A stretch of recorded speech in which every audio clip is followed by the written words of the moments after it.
Hello, about 2 months ago, 3 months ago, we picked up this Evoque 125cc ATV from the Evoque warehouse in Caledon. We picked it up for around $1,300 out the door, and we thought it was a pretty good deal. And the ATV, well, it looked pretty nice actually. It has, has all your bells and whistles and things that make it look, really nice. But out the gate, after a couple of weeks, we started having issues with this thing. First off, the bolts, they are really soft. I mean, if you look under here, almost all these bolts have been replaced with American made bolts, because trying to tighten these things, they just strip and break like right out of the gate. So yeah, the bolts are terrible.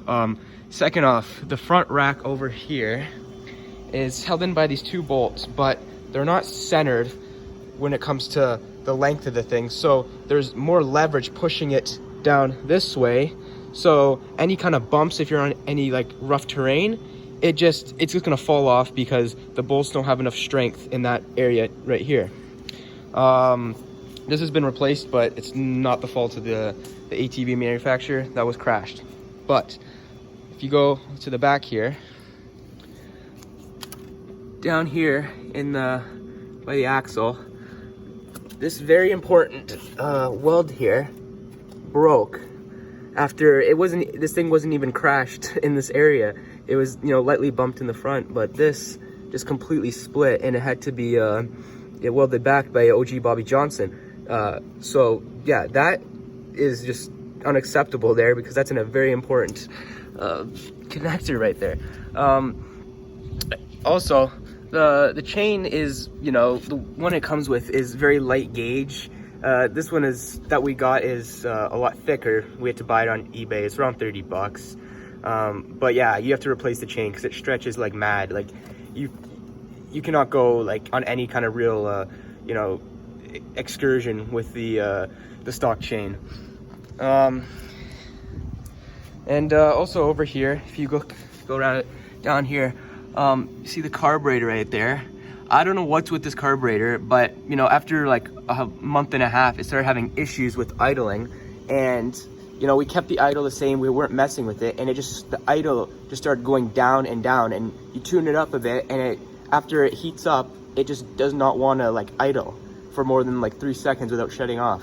And yes, we've made sure that the choke is off and everything. And even on a hot engine with the choke off, this thing will die out in a couple seconds.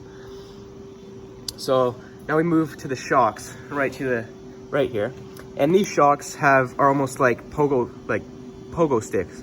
They have very little flex, and the flex that they do have just rebounds like a pogo stick launching you in the air. So if you're in any kind of somewhat uneven terrain, the front wheel will lift up instead of going with the shocks.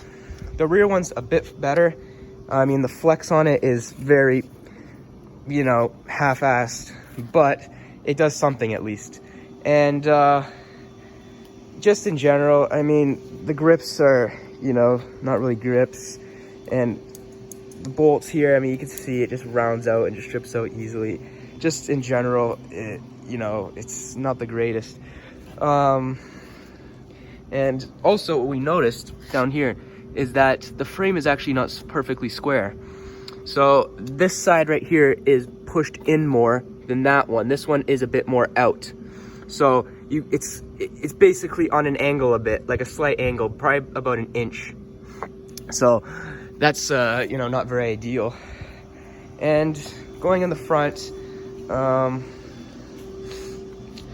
looking at the thing, it's pretty decent, but these axle rods over here always come out of alignment. So if you hit anything, a slight bump, this thing will come out of alignment. You have to readjust it with these gold steering rods. You have to adjust it, and yeah, it's just not very good. And mind you, coming back up here, these the front brakes do not work at all. They're drum brakes, and if you rely on those, you are in big trouble. So yeah, this is basically it for this kind of update, 3-month update on this Evoque 125cc. Overall, I mean, it's not really worth your money. $1,300 out the door does seem like a good deal, but after all the repairs and bolts that we had to replace. And, you know, it just seems like you're better off, you know, getting a Japanese ATV that will last you 10 plus years without major, you know, malfunctions or breaks in it. This thing has had, every week it's had an issue, and it's just, I would not buy it. I would steer clear of these. And now they're asking you $1,400-1,500 for these. So if right now is riding season, and I know a lot of people are looking for something to get out on the trails with, personally, I would steer clear of this. I would just either buy a Japanese one, or wait and save up for maybe a used Polaris or Can-Am.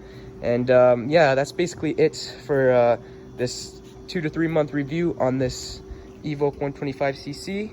And I hope the people at Evoque see this so they can improve their products, because it is not even, you know, subpar. So that's it. Bye-bye.